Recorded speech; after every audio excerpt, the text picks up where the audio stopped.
PM Modi का आज से 3 राज्यों का 2 दिवसीय दौरा। चुनाव राज्य बिहार, उड़ीसा और आंध्र प्रदेश का दौरा करेंगे प्रधानमंत्री। पीएम मोदी चुनावी राज्य बिहार से करेंगे दौरा। सिवान में एक जनसभा को करेंगे संबोधित। 10,000 करोड़ की विकास परियोजनाओं की देंगे सौगात। बिहार दौरे से पहले पीएम मोदी ने ex post Vaishali Deoria rail line और पाटलिपुत्र देवरिया वंदे भारत एक्सप्रेस की शुरुआत करने की जानकारी दी। पीएम मोदी आज मठौरा के लोकोमोटिव प्लांट से निर्यात के लिए तैयार डीजल इंजन को दिखाएंगे हरी झंडी। गिनी गणराज्य को निर्यात किए जाएंगे इंजन। मरौड़ा लोकोमोटिव प्लांट में बने डीजल इंजन अब तक भारत में किए जाते थे सप्लाई। इंजन का उत्पादन बढ़ने के साथ ही निर्यात का फैसला लिया गया। रेलवे बोर्ड अधिकारी दिलीप कुमार के मुताबिक गिनी गणराज्य से मिला है बड़ा ऑर्डर। अगले 3 साल में भारत 150 लोकोमोटिव इंजन करेगा सप्लाई। बिहार के बाद पीएम मोदी का उड़ीसा दौरा। बीजेपी सरकार के 1 साल पूरे होने के मौके पर भुवनेश्वर में आयोजित एक कार्यक्रम में हिस्सा लेंगे। पीएम मोदी 21 जून को योग दिवस के मौके पर जाएंगे आंध्र प्रदेश। विशाखापत्तनम में योग दिवस कार्यक्रम में होंगे शामिल। पीएम मोदी के बिहार दौरे पर तेजस्वी यादव ने कसा तंज। कहा कि कोई नौकरी देने, महंगाई कम करने या फिर बेरोजगारी खत्म करने आ रहे हैं। जंगल राज की बात करते हैं। मेरे आवास के बाहर गोली चली, क्या यह जंगल राज नहीं? पीएम मोदी के बिहार दौरे पर प्रशांत किशोर का तंज। कहा ये एनडीए बीजेपी सरकार का सेट पैटर्न। जहां भी चुनाव होते हैं वहां पीएम सरकारी दौरे पर आकर चुनाव प्रचार करते हैं। पीएम के दौरे पर बोले केंद्रीय मंत्री चिराग पासवान, बिहार को विकसित बनाने के लिए पीएम गंभीर। जब भी आते हैं हजारों करोड़ की सौगात देते हैं। इजराइल ईरान जंग में पाकिस्तान के रोल पर अमेरिकी राष्ट्रपति डोनाल्ड ट्रंप का बड़ा बयान। कहा पाकिस्तानी जनरल आसिम मुनीर इजराइल के खिलाफ नहीं, उनसे बेहतर ईरान को कोई और नहीं समझता। राष्ट्रपति डोनाल्ड ट्रंप अगले 2 हफ्ते में फैसला करेंगे कि ईरान पर हमला किया जाए या नहीं। व्हाइट हाउस प्रेस सचिव कैरोलिन लेविट ने दी जानकारी।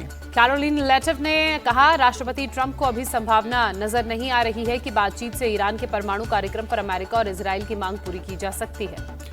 इजराइल के पीएम बेंजामिन नेतन्याहू ने ईरान के न्यूक्लियर ठिकानों पर हमले में सभी की मदद का स्वागत किया। कहा कि इजराइल ईरान के खिलाफ अपने ऑपरेशन से दुनिया का चेहरा बदल रहा है। अमेरिकी सहयोग पर पीएम नेतन्याहू ने कहा अब ये राष्ट्रपति ट्रंप पर निर्भर करता है कि वो इसमें शामिल होंगे या नहीं। वही वो करेंगे जो अमेरिका के लिए अच्छा है और मैं वही करूंगा जो इजराइल के लिए अच्छा है। अस्पताल पर ईरान के हमले पर भड़का इजराइल। रक्षा मंत्री कैटर्स ने खबरों का बताया मॉडर्न हिटलर। कहा कि उसे जिंदा रहने का हक नहीं। इजरायली रक्षा मंत्री ने कहा अस्पताल पर हमले के लिए सीधे तौर पर खामेनेई जिम्मेदार। अब हम सीधे उसे टारगेट करेंगे। ईरान के सुप्रीम लीडर अयतोल्ला खमैनी की जनता से अपील, दुश्मन का डटकर करें सामना, अगर डरे तो छोड़ेगा नहीं। आयतुल्ला खामेनेई ने कहा अल्लाह सर्वशक्तिमान, उनकी इच्छा से ईरान जीतेगा। रूस और चीन के राष्ट्रपति के बीच फोन पर हुई बात। ईरान पर इजरायली हमले की निंदा। पुतिन और शी जिनपिंग का कूटनीति के जरिए समाधान पर जोर। दोनों नेताओं ने माना सैन्य तरीकों से मिडिल ईस्ट की समस्या का हल नहीं। हरियाणा के लिए नियुक्त एआईसीसी ऑब्जर्वर के साथ आज शाम 4 बजे वर्चुअल बैठक करेंगे राहुल गांधी। मल्लिकार्जुन खड़गे, केसी वेणुगोपाल और वीके हरिप्रसाद रहेंगे मौजूद। शिवसेना यूबीटी चीफ उद्धव ठाकरे का पार्टी के स्थापना दिवस के मौके पर बीजेपी और शिवसेना शिंदे गुट पर हमला। कहा उन्हें अपने लिए नेता चुराने पड़ रहे हैं। उद्धव ठाकरे ने बीजेपी पर सेना की ताकत कमजोर करने का आरोप लगाया। सीजफायर की आलोचना करते हुए कहा कि भारतीय सेना के पैर बांध रखे हैं।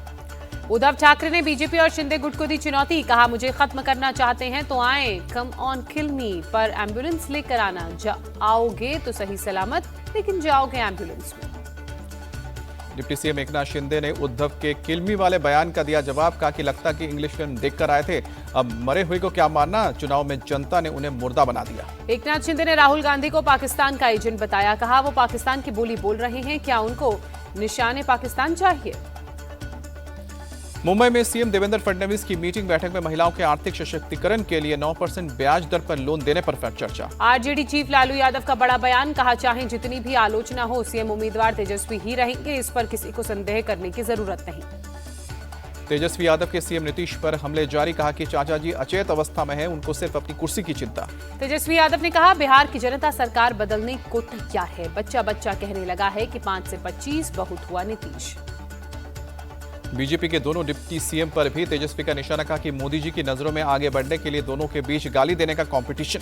जेडीयू नेता राजीव रंजन का तेजस्वी यादव पर पलटवार। कहा राजनीति में उनकी कौन सी योग्यता है बताएं।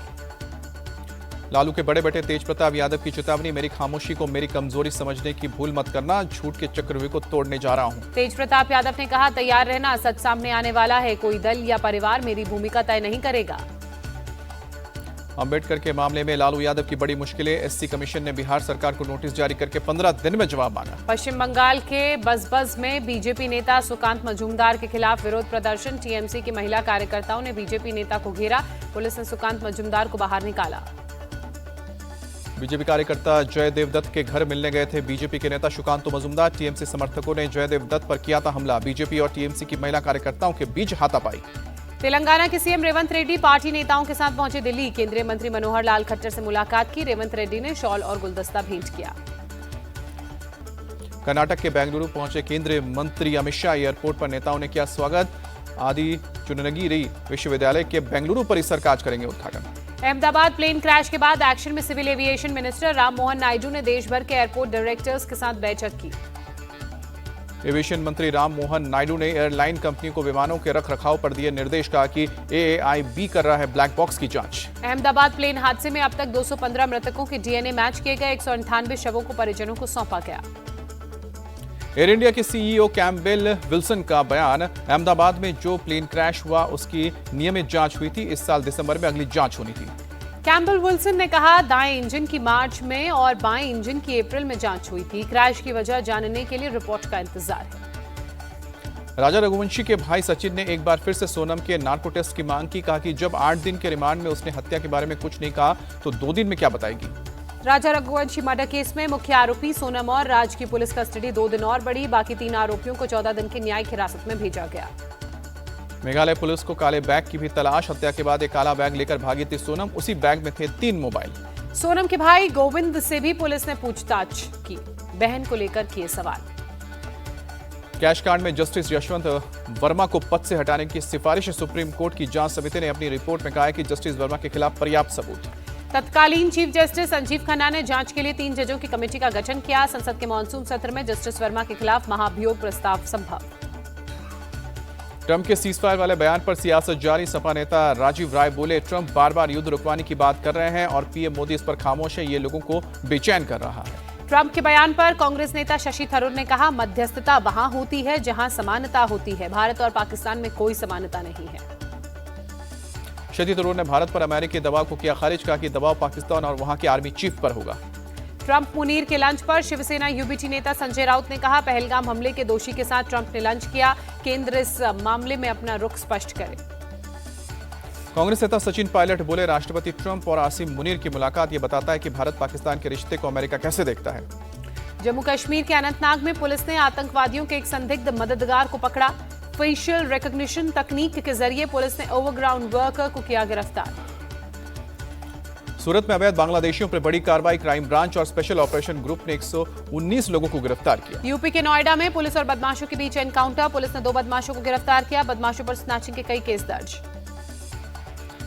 नोएडा सेक्टर 39 में हुई मुठभेड़। बदमाशों ने पुलिस पर फायरिंग की। पुलिस की फायरिंग में दोनों बदमाश घायल हुए। पुलिस ने बदमाश के पास से 6 मोबाइल, तमंचा, कारतूस बरामद किया। उत्तर प्रदेश के ग्रेटर नोएडा में लुटेरों के गैंग का भंडाफोड़। पुलिस ने गैंग की महिला लीडर सहित 9 लोगों को गिरफ्तार किया। सुबह में ट्रकों को रोककर लूट की वारदात को देते थे अंजाम। यूपी के गाजियाबाद में पुलिस और बदमाशों के बीच मुठभेड़। पुलिस ने बदमाश को गिरफ्तार किया। बदमाश पर एक शख्स की हत्या का आरोप। बदमाश ने अपहरण पर शख्स को मारी थी गोली। पंजाब के मोहाली में फेक कॉल सेंटर का पर्दाफाश। कॉल सेंटर की आड़ में चला रहे थे फर्जी क्रिप्टो ट्रेडिंग का धंधा। पुलिस ने महिला सहित गिरोह के 8 साइबर क्रिमिनल्स को गिरफ्तार किया। ठगों ने अब तक की है 50 करोड़ की ठगी। पुलिस ने कॉल सेंटर से 12 लैपटॉप, 14 मोबाइल फोन और एक स्कॉर्पियो गाड़ी बरामद की है। सभी आरोपियों के खिलाफ पुलिस ने केस दर्ज किया है। उत्तर प्रदेश के बागपत में बेटी की हत्या के आरोप में माता पिता गिरफ्तार। अपनी मर्जी से शादी करना चाहती थी लड़की। जयपुर में एक शख्स 4 लाख के नकली नोट के साथ पकड़ा गया। आरोपी से पूछताछ में जुटी है पुलिस। कर्नाटक के कोप्पल में कुछ बदमाशों ने एक युवक को घेरकर पीटा। पुलिस बदमाशों को पकड़ने में जुटी। चंडीगढ़ के मलौया में उपद्रवियों की करतूत। कई गाड़ियों में की तोड़फोड़, घरों पर किया पथराव। हरियाणा के गुरुग्राम में लंबोगिनी से स्टंट का वीडियो वायरल। कई धाराओं के तहत केस दर्ज। लखनऊ पुलिस ने पोलिसिया मॉल के पास बनी अवैध दुकानों को हटाया। 2 गुटों में हुई झड़प के बाद एक्शन में राजस्थान के मंत्री किरोड़ी लाल मीणा। उदयपुर में नकली फर्टिलाइजर कंपनी में छापा मारा। किरोड़ी लाल मीणा ने खाद की सैंपलिंग के बाद जांच के दिए निर्देश। कहा कि किसानों के साथ धोखा न करें। उत्तर प्रदेश के सभी जिले की जेलों में सख्ती बढ़ाने के आदेश। सभी जेल के सीसीटीवी दुरुस्त करने के भी निर्देश। झारखंड के रामगढ़ में लगातार बारिश के चलते बाढ़ के हालात। दामोदर और भैरवी नदियों का जलस्तर बढ़ा, आसपास के इलाकों में घुसा बाढ़ का पानी। रामगढ़ के कई इलाकों में पानी भरने से लोगों की परेशानी बढ़ी। चारों तरफ दिख रहा है पानी ही पानी। लोग घर छोड़कर सुरक्षित स्थानों पर जाने के लिए मजबूर हुए। झारखंड के सरायकेला में भारी बारिश से कई इलाकों में बाढ़ के हालात बने। सड़कों पर खड़ी गाड़ियां और बसें डूबी। NH33 पर ट्रैफिक बाधित। मध्य प्रदेश के ग्वालियर में बदला मौसम का मिजाज। शहर के कई हिस्सों में झमाझम बारिश, लोगों को गर्मी से मिली राहत।